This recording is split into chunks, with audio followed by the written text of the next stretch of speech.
Bismillahirrahmanirrahim. Assalamualaikum warahmatullahi wabarakatuh. Bertemu lagi dengan saya, Alid Sunardi. Pada hari ini saya ingin berbagi soal kompetensi manajerial untuk P3K terbaru ya.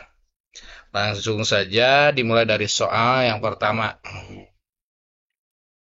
Di sini ada pertanyaan, suatu saat Andi diberi tanggung jawab menjadi pemegang uang simpan pinjam di organisasi di mana Andi tinggal. Iwan mendatangi untuk mengetahui simpanan uang yang dipunyai oleh Marwis. Hal dilakukan oleh Iwan dengan alasan Marwis mempunyai hutang ke Iwan dan terkesan tidak mau membayar dengan alasan tidak mempunyai uang, padahal ia sangat membutuhkan uang tersebut untuk membayar uang sekolah anaknya.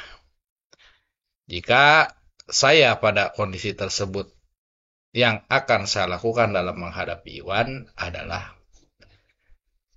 A. Mencoba menasehati Marwis untuk membayar ke Iwan langsung. B. Memberi gambaran tentang keuangan Marwis tanpa menyebutkan jumlah minimalnya.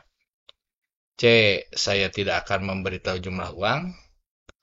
D. Memberitahu Iwan jumlah uang Marwis dengan pertimbangan Iwan betul-betul membutuhkan uang. E. Mendorong Iwan untuk menagih karena saya tahu Marwis mempunyai uang di simpanan. Dari pilihan ini, jawaban yang tepat itu C ya. Saya tidak akan memberitahu jumlah uang. Lanjut ke nomor 2. Menurut Anda, pekerjaan yang bertanggung jawab dan mempunyai integritas adalah orang yang A. Bekerja dengan penuh kehati-hatian, teliti, tetapi juga tepat waktu. B. Menyelesaikan tugas dengan cepat. C. Bekerja sesuai dengan tata aturan yang berlaku. D. Mengacu pada perintah atasan. E. Bekerja berdasar pada skala prioritas dan tuntutan kondisi saat. Di sini ada kata integritas, jadi pilihannya adalah A ya. Bekerja dengan penuh kehati-hatian, teliti, tetapi juga tepat waktu. Soal nomor 3. Andi adalah seorang kabag di suatu dinas di Kabupaten Lumbung. Andi dikenal orang yang cukup patuh pada atasan. Suatu hari, atasannya yang bernama Yanto pergi keluar kota untuk urusan dinas yang cukup rahasia. Andi dinilai untuk mengawasi pegawai secara ketat. Hal ini ditekankan oleh Yanto karena ia mendapat laporan bahwa banyak karyawan yang sering terlambat datang dan pulang sebelum waktu habis. Yanto juga berpesan agar Andi tidak memberitahukan kepada siapapun kemana ia pergi karena tugas yang diembannya cukup rahasia. Andi menyatakan kesanggupannya untuk mengawasi karyawan dan memegang rahasia tersebut. Pada hari pertama Yanto pergi, Andi menemukan 5 pegawai yang datang terlambat tanpa alasan yang jelas. Dan 7 orang yang pulang sebelum jam kerja selesai. Pada hari kedua, Yanto datang tamu pejabat penting dari provinsi yang mempunyai urusan penting berkaitan dengan tugas dan harus diselesaikan hari itu juga. Ia memaksa Andi untuk memberitahu kemana atasan Andi karena sejak 2 hari terakhir Yanto tidak bisa dihubungi. Jika Anda Andi, tindakan yang Anda ambil dalam menghadapi tamu dari provinsi A. Tetap tidak mengatakan kemana Yanto pergi karena sudah berjanji. B. Memberitahu kemana atasannya pergi mengingat kondisi genting yang terjadi. C. Berjanji akan segera menghubungi Yanto tetapi tetap memberitahu kemana Yanto pergi. D. Mengatakan tidak tahu kemana Yanto pergi. E. Mengatakan kepada tamu dari provinsi Anda tidak mempunyai kewenangan untuk memberikan informasi. Jadi jawaban yang tepat adalah E ya. Lanjut ke soal berikutnya. Ini permasalahannya sama dengan soal nomor 3, namun pertanyaannya, jika ada Andi, tindakan yang Anda lakukan untuk mengatasi pegawai yang tidak disiplin. Nah, bagaimana? A. Menegur karyawan yang tidak disiplin sesuai kewenangan yang diberikan oleh Yanto. Ini positif ya. Mencatat pegawai yang tidak disiplin dan dilaporkan ke Yanto ketika ia kembali ke kantor. Mengingatkan secara tidak formal kepada pegawai yang tidak disiplin. Diam saja, ini tidak. Menegur dan mengatakan Anda akan mengatakan kepada Yanto. Yang perlu dilakukan ini. Jadi menegur karyawan yang tidak disiplin sesuai kewenangan yang diberikan Yanto.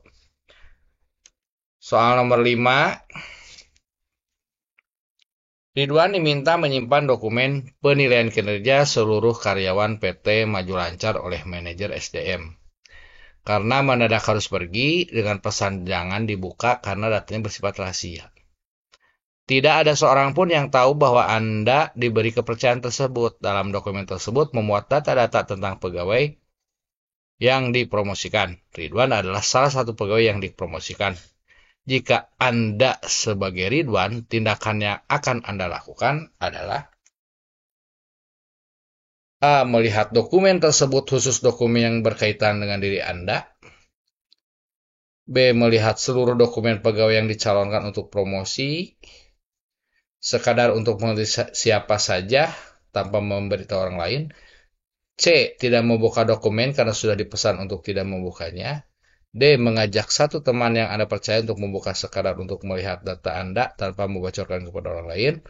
E. Menanyakan langsung secara pribadi kepada manajer SDM tentang kesempatan Anda untuk dipromosikan. Di sini kita ditanyakan komitmen, yaitu jawaban yang tepatnya adalah C. Tidak membuka dokumen karena sudah dipesan untuk tidak membukanya ya. Soal nomor 6. Andang diminta untuk membentuk kelompok kerja dengan tugas yang cukup rahasia.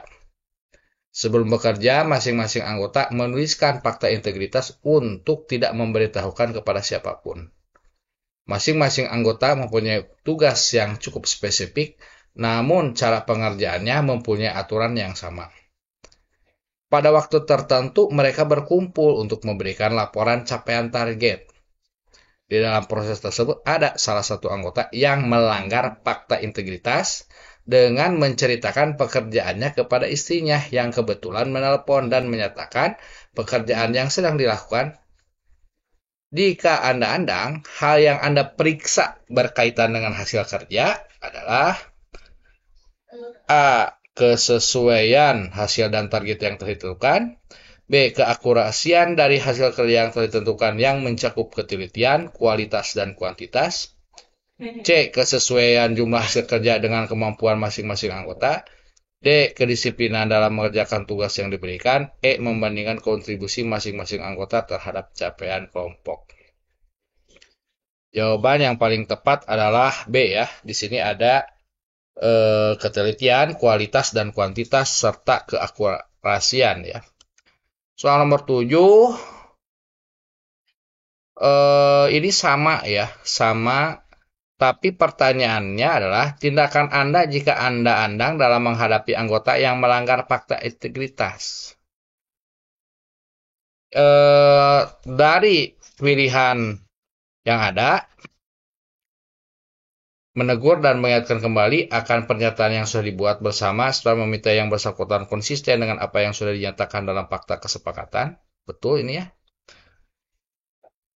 Sekedar mengingatkan saja, ini ada kata sekedar mengingatkan saja, mengingat anggota kelompok adalah orang dewasa. Ini jawaban yang tepat adalah A ya, untuk nomor 7. Nomor 8, jika saya menjadi anggota yang melanggar fakta integritas, maka ketika mendapat teguran, biasanya saya A. Memberi alasan yang dapat diterima mengapa saya melanggar. B. Saya akan menerima teguran tersebut karena memang salah meskipun menghadapi konsekuensi akan disalahkan oleh anggota yang lain. C. Menemui Anda sebelum mendapat teguran. D. Menunggu dipanggil untuk mempersiapkan jawaban-jawaban yang akan saya berikan. E. Pasrahkan nasib yang saya terima. Jawaban yang paling tepat adalah B ya. Saya akan menerima teguran karena memang salah. Untuk soal nomor 9, secara umum orang yang mengatakan saya orang yang dapat dipercaya karena titik-titik. Saya orang yang ramah dan mau mendengar keluhan orang lain. B. Saya orang yang terbuka. C. Saya melakukan apa yang saya katakan. D. Saya siap membantu tanpa memikirkan imbalan yang akan saya terima. E. Saya bersifat sabar dan penuh perhatian terhadap orang lain. Kita baca lagi pertanyaannya. Secara umum orang yang mengatakan saya orang yang dapat dipercaya karena jawaban yang paling tepat adalah C ya. Saya melakukan apa yang saya katakan. Soal nomor 10.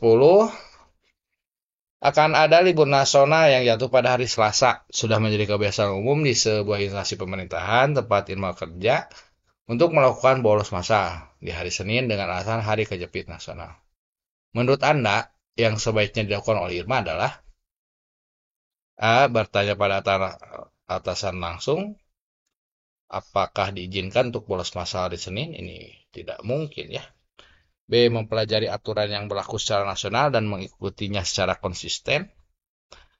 C. Menolak bolos massal di hari Senin karena bertentangan dengan nilai-nilai dalam diri sendiri. Nah, ini jawaban yang mungkin ya. D. Masuk setengah hari itu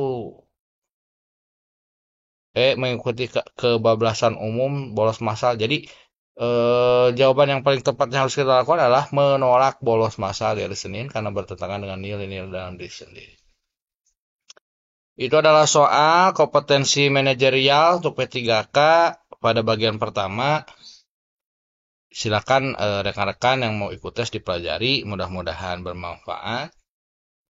Jangan lupa like, comment, and subscribe dan tekan tombol loncengnya pada akun YouTube Ali Sunardi. Demikian, Assalamualaikum warahmatullahi wabarakatuh.